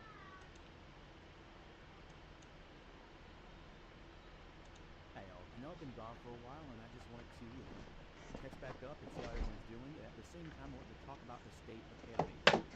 So before we get started, like button, that subscribe button, and also the notification bell so we can get up and out. The best way to get this video to be seen, and if you like us, you can support us also on Patreon if you want to help monetarily. So I don't know if you've noticed, but I love anime. It's one of my favorite mediums. So naturally, a lot of my YouTube time is spent watching anime reviews and anime analysis. But I will for sure invite you. That AnimeTube is kind of boring now. Not a lot of creators are making their viewers think deeper about the medium. A lot of the creators have decided to play it safe. There are really no hot takes or creative. And I get it. It's easier to make content that confirms the biases of your viewer rather than challenge them with new content. You need to get that bag somehow. But at a certain point, you do begin to insult the intelligence of your audience. And people do get tired of hearing the same rehashed conversations over and over and over. A recent example of this is from the Trash Taste podcast. So do you ever think there's this weird phenomenon now with shows that get really hyped, the animation gets better as the show gets better? What do you mean? Like Free Reign is so popular. And in my head I'm like, I wonder if the animators go harder instead of go harder. Because it's different. I wouldn't be surprised. It's different, right? Like back then, the show was normally animated, yeah, maybe terrible to me, but normally a good chunk Yeah. was animated for yeah. Why not? Now it's like it's week by week. Well, so I mean, you're about to be seen by like a fuck ton of people, you're like, all right. They were talking about anime production. And this is not the first time they brought up anime production. So a lot of people took to Twitter to criticize the fact that they've heard this conversation over and over and over. Some did point out that the boys have all toured animation studios. So today we are at Studio Trigger because they're producing the Omega Strikers intro animation, which I also voice in, and they're going to give us a behind-the-scenes tour of how some of it was made. I'm here right now at JC Staff, and I'm going to be walking through the entire process of Combatants Will Be Dispatched. So I am here right now at Cloverworks Studios, but I've never been to the studio. I don't know anything about how anime is made, so I need somebody to guide me through this journey that we're going to go through together. So producer for Orange Studio, Yoshihiro Watanabe, was on episode 155, and they did ask him how long production takes. Single 20-minute episode of anime. In your experience, how long does that take to make? So a normal production would say like 3 months. So either the boys straight up forgot, or they are feigning ignorance for conversation. Either way, it's not a good look, and it does kind of scream laziness. How many times do you have to tour an anime studio or talk to anime producers before you know the situation in the anime industry? Especially since they live in Japan and have the access and resources to do so. The anime industry is not in a good place right now, especially for animators, and many fans don't know how bad it is at the moment. So for three people in their positions, they could do a little bit more than speculate. Jujutsu Kaisen is a prime example. The second season had issues throughout the whole season, and Giga barely mentioned it in his 2023 best of video, and everyone else was radio silent. And look, I know it's not their job to be following everything that's going on in the anime industry. For people who have built their livelihoods off of anime, they're kind of silent when it comes to issues that have to do with the workers and the labor that's being put in the anime. And I think it would have been pretty cool for them to bring on a producer from MAPPA or be able to talk to someone in the industry that knows how bad everything is instead of, glamorizing it. Another issue I do have with that is that they said there was nothing that could be done regarding these issues when there are tons of organizations like NAFCA they could have spoken to, or the Anime Dormitory. The Anime Dormitory actually houses and feeds animators, and they have a Kickstarter that I'll put in the description box below. So for someone with such a small platform as myself, it does irk me to see anime YouTubers with giant platforms saying there's nothing that can be done about the current state of the industry when they can be educating us themselves. Now, I do want to make sure that everyone knows that I do have no issue with Trash Taste. I relatively enjoy it and look forward to every episode each week. But I do think that they could do better, and I think that they should do better because we're talking about something that brings us all happiness, and if it goes away, what are we going to do? My next issue may not make sense to my melanin deficient otakus, but have you ever noticed that AnimeTube is saturated with white boys? And don't get me wrong, a lot of these creators are good, but AnimeTube is wider than a newly opened Google document. But ego, you say. Gilguk is the biggest anime YouTuber, and he's Thai. And to that I say yes. Gilguk is the biggest anime tuber, and he is Thai. However, that clearly makes anime content for a broader audience, which means he has to avoid politics as much as he can, and it makes his content neutral and apolitical at best. Don't actually challenge them or bring up difficult conversations that a lot of fandoms need to have. Now, there are not that many black anime tubers that are at the top of these lists, but you can subvert the algorithm by having bigger creators share smaller creators. It's very male, and it's lacking in a lot of diverse voices. Content is generally skewed towards a white male audience. It's not like there aren't any diverse voices in the space either. They're just nowhere near the relevance of people like Joey, Giguk, C-Dog, and we know that's because of the algorithm. My main question is, how in 200 episodes of Trash Taste have they not had one single black person on the show? They've been in America extensively, multiple times, and there's no way they don't know Corey Kenshin, Mark Phillips of RDC World, Sylvanas, or Caleb City, and those are just the big creators. Unfortunately, this is a pattern that's not uncommon in anime fandom, having a white blind side. Black Americans make up about 17% of anime watchers in the US, while only being 13% of the population. And that number goes up higher the younger you get. So why then are the biggest anime YouTubers white or white adjacent? A lot of great discussions are being missed out on the platform, and there's virtually no reason for that to be happening. My ire also isn't just reserved for white anime YouTubers either. I'm getting tired of the hood anime trend. It's kind of starting to get old. Aside from a few creators, there isn't much originality in that space either. And unfortunately, this has to do with more forces outside these creators' control, namely the algorithm. Unlike our white counterparts in the media space, many black entertainers are forced into molds. So a lot of times black entertainers play into caricatures and stereotypes, just so they can entertain white audiences where the money is. And like I said earlier, get the bag. But it would be awesome to see more black creators who don't have to play caricatures just to get paid attention to. Black people aren't a monolith, and we need more representation for all of us, without having to code switch to pass white sensibilities. There is a whole new wave of anime YouTubers that are coming up, focused more on anime and anime adjacent content, political deep dives, and just deeper conversations about the medium that go past Goku can beat One Punch Man. There's a lot of new things coming out, and it's very exciting to see. So instead of the old guard gatekeeping, they need to start making the new guard. These up-and-comers are coming from various backgrounds, and they deserve to thrive in this space just as much as anyone else. And I'm going to put some of my favorites in the description below. Some are black, some aren't, but all of them are definitely worth checking out. So I hope you like this short video. These are just a couple of my thoughts I had on about AnimeTube, but that's where y'all come in. Simply like and subscribe to get this video out to a bigger audience, or if you're feeling charitable, head over to the Patreon, and we'll see you next time. Hey y'all, I know I've been gone for a while. And not a damn thing's changed.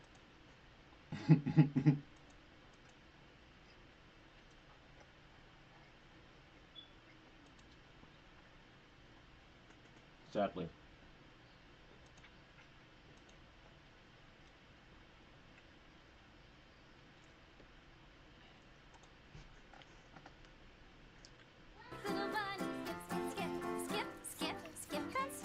Good for your soul.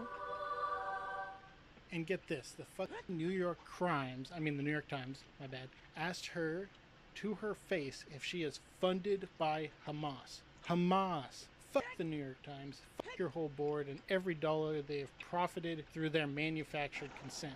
All this is to say that Miss Rachel is sort of proof that speaking out against Israel doesn't hurt your career. In fact, it might help your career.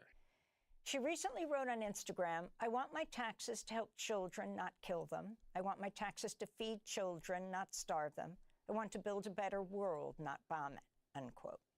In another Instagram post, Ms. Rachel said she would refuse to work. By Democracy Now!, she brought on her friend, fellow activist Tariq from the Palestinian Children's Relief Fund, which is an organization we have donated to for this channel. And at the end of the interview, they asked him, what can people do? He said money for aid is great, but using Miss Rachel as an example, one of the best things people can do is have the people with significant platforms speak out against Israel's genocide. Support the people, the children of Gaza who starve every single day. Play the clip. And in terms of how to help people, how to help the Palestine Children's Relief Fund, you can volunteer, you can donate on our website, and you can just speak about what's happening. And I want to touch on this very importantly, because I know Rachel's probably won't say this, but Rachel has been, I would say, one of the most significant, if not the most significant voices for Palestinian human rights. Her advocacy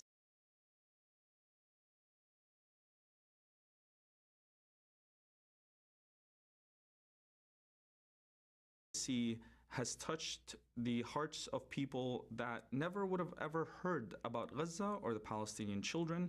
And that's why her voice is so vital and been so important. When Rachel began to speak out, I saw a tide shift like no other. I've criticized creators in the past for ignoring the political elements in One Piece.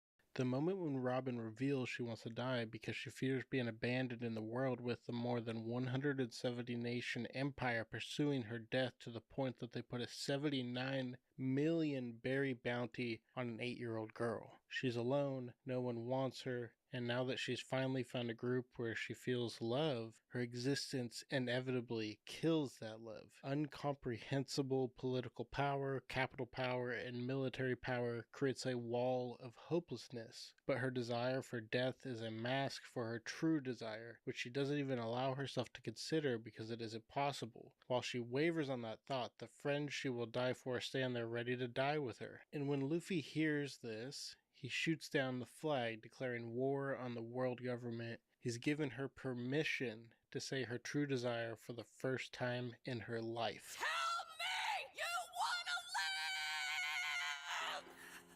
live! If I'm allowed to say my wish just this once, I want to live!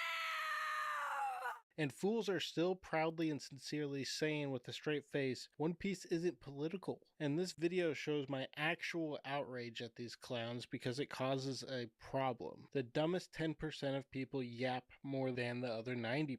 Normal, decently well-adjusted people rightly don't have the time or energy to engage with these clowns because they are not losers. This video breaks down how this is even possible.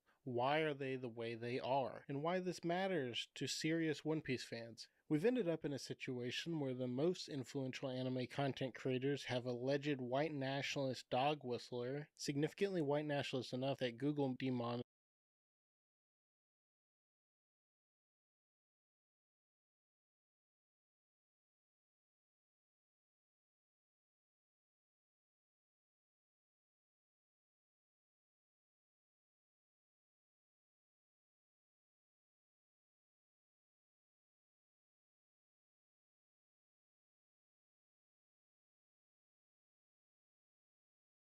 clowns because it causes a problem. The dumbest 10% of people yap more than the other 90%. Normal, decently well-adjusted people rightly don't have the time or energy to engage with these clowns because they are not losers. This video breaks down how this is even possible. Why are they the way they are? And why this matters to serious One Piece fans. We've ended up in a situation where the most influential anime content creators have alleged white nationalist dog whistler, significantly white nationalist enough that Google demonetized his account.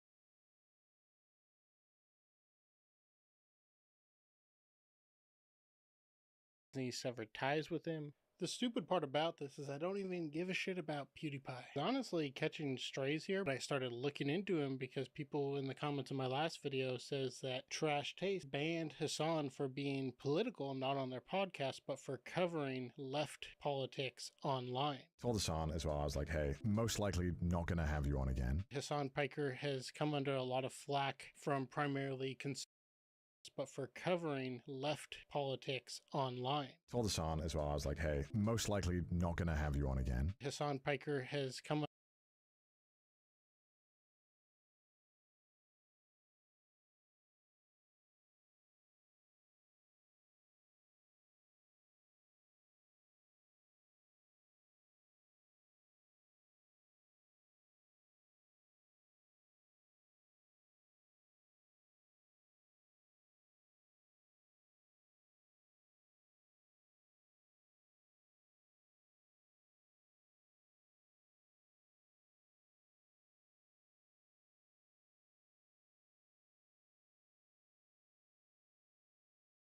under a lot of flack from primarily conservative media for saying out loud that Israel is committing genocide. Trash Taste said, no, dog, we're not having you anymore. Bye-bye. The show is not political. So I was like, gross. The whole I'm not political thing is silly because being apolitical is supporting status quo, the de facto group that is in power. So I was like, who else has Trash Taste? Oh, they've had PewDiePie on a couple times. I remember him getting into some hot water a while ago where he said this. What a fucking jeez, oh my god. Status quo, the de facto group that is in power. So I was like, who else has Trash Taste? Oh, they've had PewDiePie on a couple times. I remember him getting into some hot water a while ago where he said this. What a fucking jeez, oh.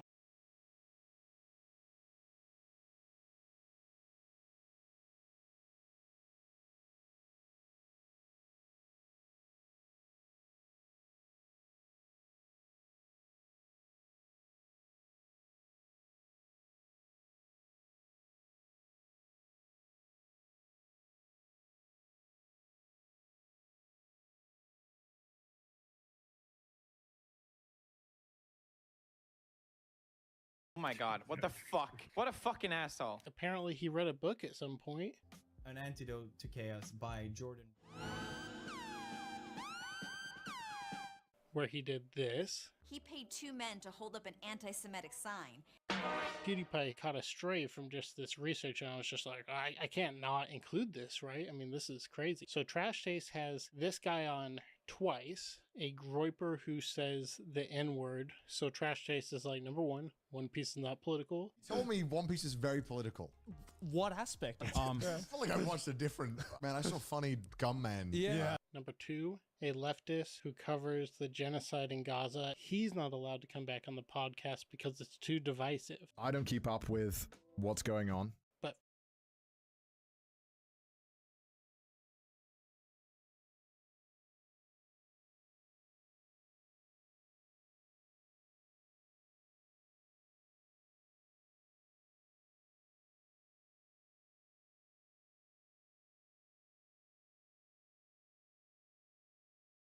Felix, PewDiePie, come right up, bro. How you doing? So are they apolitical? Do you call that apolitical? I don't know if I call that apolitical. That is the level of normalization of hateful loser ideologies online. Those people are allowed in the anime space, and One Piece is unfortunately not immune to these hateful little grubs as a result of their families, friends, and community rejecting them as they should. They have so much time on their hands, and their favorite thing to do online is to trigger the libs, and all the big One Piece discussion and analysis channels have completely given into these narcissistic yappers to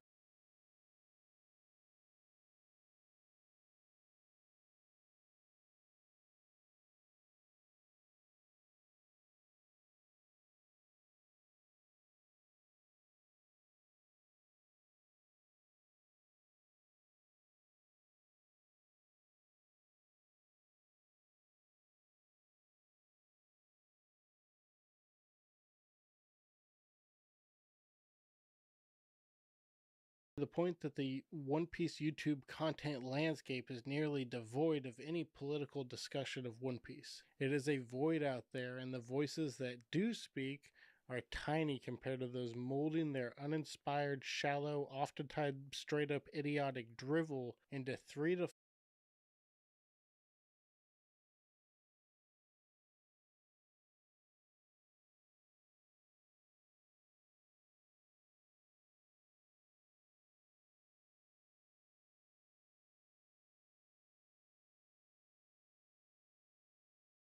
four heaps of stank a week each. Because man on the internet is here to fill all of your holes. I hear very few voices out there, so let's get it all out there together. I think it'll be very healthy, so please enjoy. And while I have you, I'm only supported by viewers like you, so about 12 minutes into the video, I will briefly promote my $1 a month Patreon membership.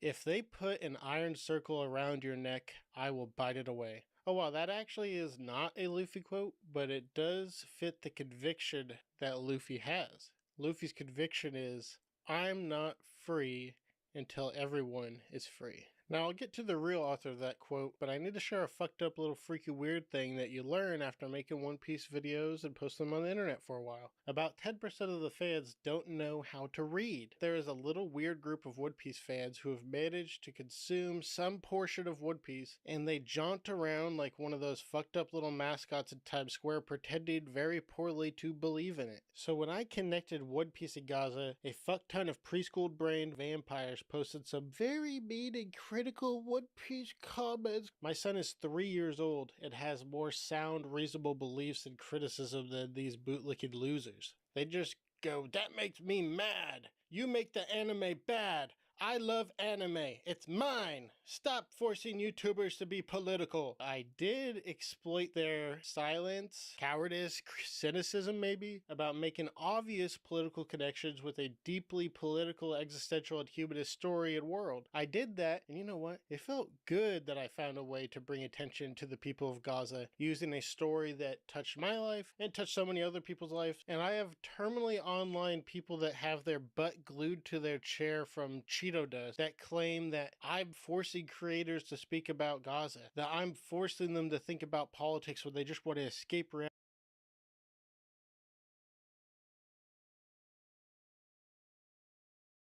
reality, which is fine. But the problem comes in where you click on my video, that's you making a choice, which I hope you know that. The flip side of that is that these people are acting in bad faith. The existential idea that there are people who act inauthentically to their own beliefs and understanding of society to adopt what they know to be false values and ultimately not coming to terms with their own innate freedom as sentient human beings. They're deluding themselves to avoid the reality of acknowledging that they themselves are a coward for not acting in the way that they know to be true. And somehow that extends so far to being like, One Piece isn't political, man! And I know that the people commenting on my videos are not really probably southern rednecks in the United States. They are way more often weird MAGA Eurocucks who really want to LARP online as MAGA Americans for whatever weird fucked up reason. I found this guy who is using his mental gymnastics to make parallels between One Piece and Gaza. One Piece is nothing specific. Calling for censorship about politics in regards to any art is a critical element of fascist ideology. They don't care about the truth. They believe they know what truth is regardless of the evidence or reasoning because their truth is mythical.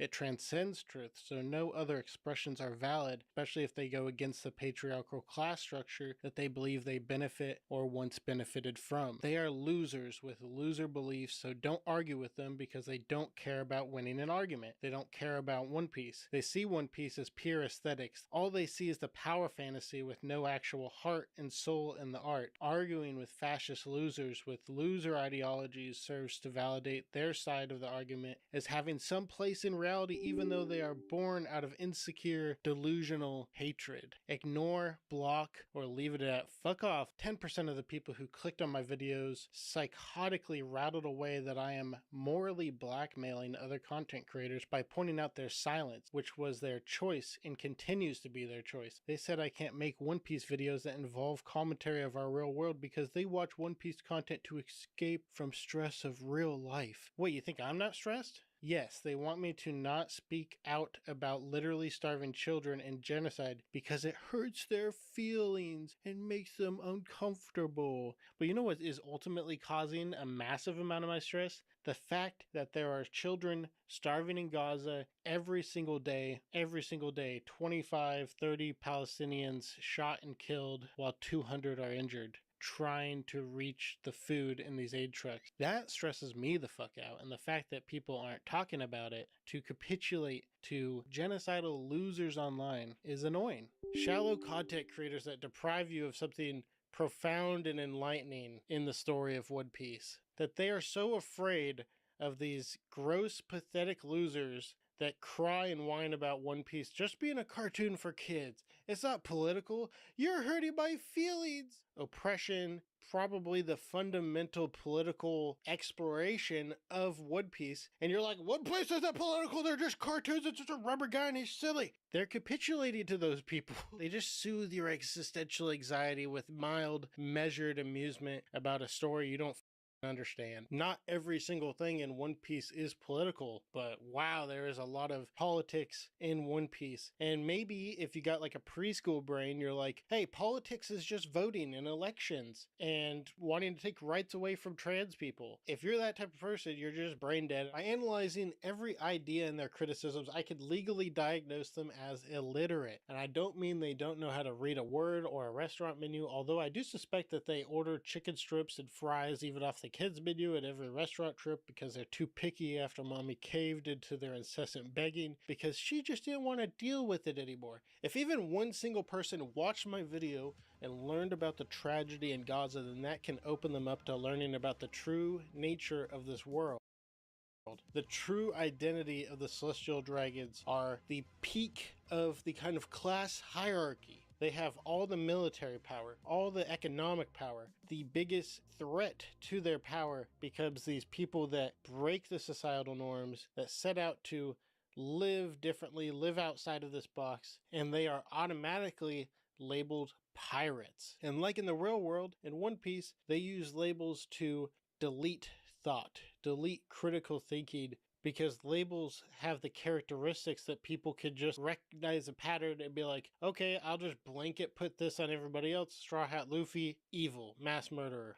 Support me for $1 a month on Patreon. I've been releasing regular exclusive content, and all my revenue on Patreon for this month and the month of July goes towards mutual aid for Palestinians. I'd love your support. Oh shit, I still need to explain that quote from the opening of this video. Yeah, that's Toni Morrison from her novel Beloved, which is basically a story exploring systemic trauma and the spirits of people that come from enslaved people. Wait, I just forgot that about 10% of these viewers accidentally rubbed their Cheeto figures across the screen, landing them impossibly onto my One Piece video about Gaza. And now I have to explain what a book is. Now, books contain these so-called words, and then if you put those words in a certain order, you get sentences, and then paragraphs, and then chapters. And if you read all of that, you can actually kind of osmosis some of their ideas and expressions into yourself, and then you could mix that around in your own being and come up with some new insight about yourself or reality and kind of be entertained at the same time. See, One Piece actually isn't a cartoon, it's a comic. It has pictures and words. You need to be able to think,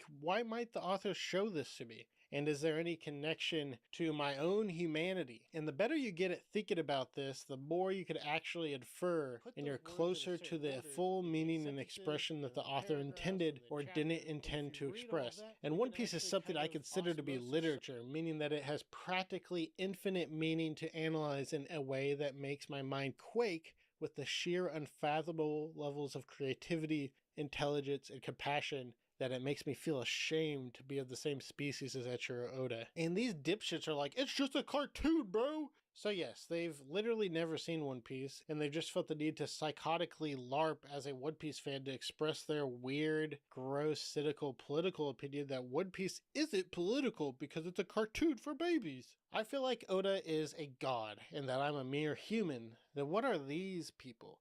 I'm not suggesting that they're not human. I'm not. Come on. And I'm specifically saying that even if they were subhuman, then we shouldn't hurt them or anything. I don't consider a chimp to be human, but I'm not going to punch a chimp. That's fucked up. I just need to not respect them in any way. Which is a very political anime, Connor. It's okay. Well, it is a very political what? anime. You told me One Piece is very political. What aspect? I feel like I watched a different. I read a different. And I saw Funny Gum Man. Yeah. I get all of my news from the BBC. Look, I'm not trying to pick on Connor Dog voice actor. They banned Hassan from being a guest on their podcast. Not because of any of the political things he said on their podcast, because they made sure he didn't do that in their most recent episode with him. They banned him because right-wing fascists flooded their comment section of their Trash Taste podcast. I'm just connecting the dots of people's past actions having real political ramifications, because when you cynically inject edgy Nazi jokes into the brains of children, those former children become some of the audience that represents the pro-censorship Nazis that Trash Taste and people who make One Piece content saying what I feel like saying about the thing that I want to talk about and going, you can't do that. You're forcing people to talk about Gaza. You're anti-Semitic and Hamas, probably. You are a loser. They capitulate out of some form of self-preservation because their deepest and most controlling fear guides their decisions like a cornered rat. They fear the implied threat that they could lose their audience and become another worker, like the depressed, apathetic audience they've cultivated. An audience that watches them unconsciously, perhaps to provide satisfaction through safe, sloppy amusement that assuages that deep, existential, inescapable reality of their eventual death and annihilation. It's just a cold, hard fact that a significant portion of audiences consume content for the same reason that a baby sucks a pacifier. It gives them a little bit of comfort in a world that feels uncaring, unsympathetic, and harsh to them. Stop making these videos that make me think about reality. It's very upsetting. And I'm just sitting there like, brother, you just need to go to therapy or like read a book. You guys are those types of people that haven't read a book since middle school or high school, right? Now, look, I'm not really placing myself above you because I consume slop content. My subconscious is also fractured from the horrifying reality that I see in the world, like the genocide in Gaza. I find that horrifying, and sometimes I need a good old-fashioned tier list video about some video game I'm playing lately to relieve myself of a little bit of that anxiety. I don't think there's anything wrong with